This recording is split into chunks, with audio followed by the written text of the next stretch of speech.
बहुत समय पहले एक राज्य में एक बहुत बड़ा राजा रहा करता था जिसका नाम नल था। बहुत ही सुंदर, बलवान और बुद्धिमान था। प्रजा उसके शासनकाल में बहुत खुश थी।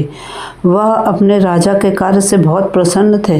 राजा नल के राज्य में सभी लोग एक दूसरे के साथ मिलकर रहा करते थे। राजा का विवाह बहुत ही अमीर राजा की बेटी के साथ हुआ था जिसका नाम दमयंती था। शादी करने के कुछ समय बाद ही राजा को 2 बेटों की प्राप्ति हुई। राजा अपने दोनों बेटों से बहुत प्यार करता था। एक दिन जब दशा माता की पूजा करने का दिन था, यह पूजा होली के 10 दिन बाद चैत्र कृष्ण की दशमी तिथि पर की जाती है। उस दिन एक महिला राजा के महल में दशा का डोरा बेचने के लिए आई। उसने रानी से कहा कि रानी साहिबा, आप यह दशा का डोरा ले लीजिए और आप भी दशा माता की पूजा विधि विधान से कीजिए। तभी महल की सारी नौकरानियों ने रानी को इस पूजा के बारे में बताया कि आज के दिन सभी शादीशुदा औरतें दशा माता की पूजा करती हैं और उनके डोरे को अपने गले में धारण करती हैं। जिसके बाद रानी ने भी दशा माता की पूजा पूरी विधि विधान से किया और डोरे को अपने गले में धारण कर लिया। जब एक दिन रानी अपने कमरे में बैठी थी तब राजा नल की नज़र उस पर पड़ी। जिसके बाद राजा नल ने बिना कुछ सोचे समझे रानी के गले से उस दशा माता के डोरे को तोड़कर जमीन में फेंक दिया। जिसके बाद रानी ने राजा नल से कहा कि यह आपने क्या कर दिया? यह तो बहुत बड़ा अपराध कर दिया। आपने दशा माता का अपमान किया है। आपको नहीं पता कि दशा माता आपके इस अपराध से कितना क्रोधित हुई होगी। पता नहीं आपको इसका क्या दंड देगी। एक दिन जब राजा नल अपने महल में बहुत गहरी नींद में सो रहे थे तभी उनके सपने में एक बुढ़िया आई जो दशा माता थी। उन्होंने राजा नल से कहा, तुमने मेरा अपमान किया है जिसके कारण अब तुमको इसका दंड मिलता है कि आज से तुम अपना सारा राजकाज, सारा धन सब खो दोगे। थोड़ी ही देर में ऐसा बोलकर वह माता वहाँ से चली गई। दशा माता की कही हुई बात कुछ ही दिनों में सच हो गई और देखते ही देखते राजा अपना सब कुछ खो दिया और रास्ते में आ गया। जिसके बाद राजा ने अपनी पत्नी से कहा कि तुम अपने बच्चों को लेकर अपने पिताजी के घर चली जाओ।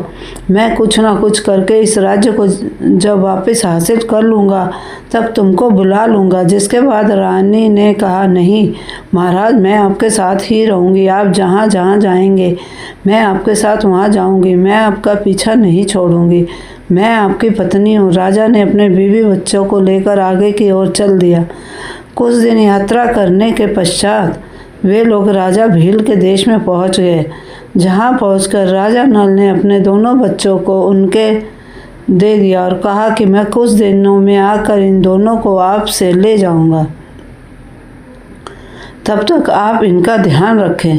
फिर राजा नल अपनी पत्नी को लेकर चले गए। थोड़ी दूर चलने के पश्चात जब वह अपने मित्र के घर के पास पहुंचे तब उन्होंने अपनी पत्नी से कहा कि आज हम लोग अपने मित्र के यहाँ आराम करेंगे। जिसके बाद राजा नल और उनकी पत्नी दोनों मित्र के घर पहुंच गए, जहाँ पर राजा नल के मित्र ने दोनों का बहुत अच्छे ढंग से स्वागत किया और खाने के लिए तरह तरह के व्यंजन दिए। जिसके बाद राजा नल और उनकी पत्नी ने खाना खा लिया और फिर राजा के दोस्त ने दोनों को सोने के लिए एक ऐसा कमरा दिया जिसमें एक बहुत ही सुंदर सी मोर की आकृति बनी हुई थी।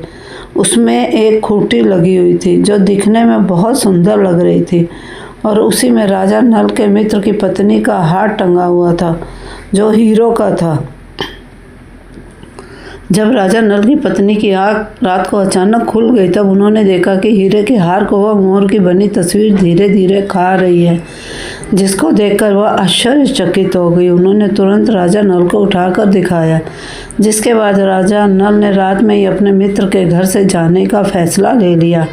ऐसा इसलिए करा कि उनके दोस्त को ऐसा न लगे कि उन्होंने चोरी की है, जिसके कारण वो दोनों वहाँ से निकल गए। फिर कुछ दूर चलने के बाद राजा नल अपनी बहन के शहर में पहुँच गया, जहाँ पर उनकी बहन ने अपने भैया भाभी को खाने के लिए रोटी दी, जिसको राजा नल ने खा लिया। लेकिन राजा की पत्नी ने उस रोटी को ज़मीन में ही दफना दिया और फिर वहाँ से भी आगे चलती है। कुछ दूर चलने के बाद रास्ते में एक बहुत बड़ी नदी मिली, जहाँ पर राजा ने अपनी पत्नी से कहा कि नदी के अंदर कुछ मछलियाँ होंगी जिसको मैं निकाल दे रहा हूँ, तुम इनको पकाओ जब तक मैं कुछ जुगाड़ करके इनको रखने के लिए कुछ लेकर आता हूँ। जिसके बाद राजा इधर उधर भटकने के बाद वह एक ऐसे गांव में पहुँच गए जहाँ पर एक बहुत ही अमीर व्यक्ति भंडारा करा रहा था। राजा नल ने उस भंडारे से खाने के लिए कुछ सामान ले लिया। तब राजा नल वापस अपनी पत्नी के पास आ रहे थे, तभी अचानक से चील ने उनके हाथ से भंडारे के खाने को गिरा दिया और वापस चली गई। उधर जहाँ राजा की पत्नी थी वहाँ पर भी एक अजीबोगरीब घटना हुई। सारी मछलियाँ अचानक से जीवित होकर वापस से नदी में कूद गई। जिसके बाद जब राजा अपनी पत्नी के पास पहुंचा तब वहां पर देखकर उनको लगा कि मछली उनकी पत्नी ने खा ली है। जिसके बाद वे दोनों नदी पार करके आगे चले गए। जिसके बाद राजा नल और उनकी पत्नी एक ऐसे स्थान पर पहुंच गए जो उनकी पत्नी का शहर था, जहां पर उनके माता पिता रहते थे। वहां पहुंचकर राजा ने कहा कि हम लोग अपनी पहचान को छुपाकर यहाँ पर रहेंगे। तुम अपने पिताजी के महल में जाओ, वहाँ पर नौकरानी का काम करने लगे और वहाँ पर तेल बेचने का काम करने लगूंगा। जिससे वह दोनों अलग अलग चले गए। जब एक दिन राजा की पत्नी अपने पिताजी के घर में नौकरानी का काम कर रही थी, तभी राजा नल की पत्नी की माँ ने अपनी बेटी को एक निशानी जरिए पहचान लिया।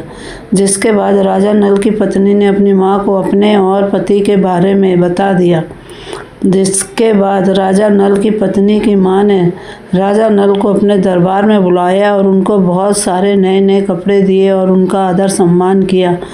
फिर राजा नल की पत्नी ने एक बार फिर से दशा माता की पूजा की और उपवास रखा। जिसके बाद माता ने उनको क्षमा कर दिया। कुछ ही दिनों में सब कुछ ठीक हो गया। तब राजा नल और उनकी पत्नी वहाँ से वापस आने लगे। तब राजा नल की पत्नी के पिताजी ने राजा नल को बहुत सारा धन और बहुत सारे घोड़े तोहफे के रूप में दिए।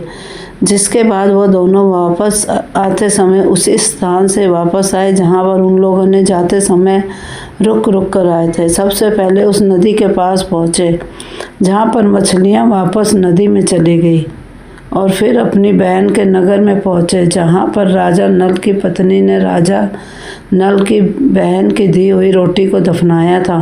वहाँ पहुँचकर रानी ने उस रोटी को ज़मीन से निकाला तो वह रोटी सोने की और उसके ऊपर एक चांदी की कटोरी के रूप में बाहर निकली। फिर वह दोनों राजा भील के राज्य में पहुँच गए जहाँ पर उन्होंने अपने बच्चों को उनसे वापस ले लिया और वापस अपने राज्य पहुंचकर फिर से अपना जीवन खुशी खुशी व्यतीत करना शुरू कर दिया। उम्मीद करते हैं कि आपको यह कहानी रोचक लगी होगी। चैनल को सब्सक्राइब अवश्य कर लें।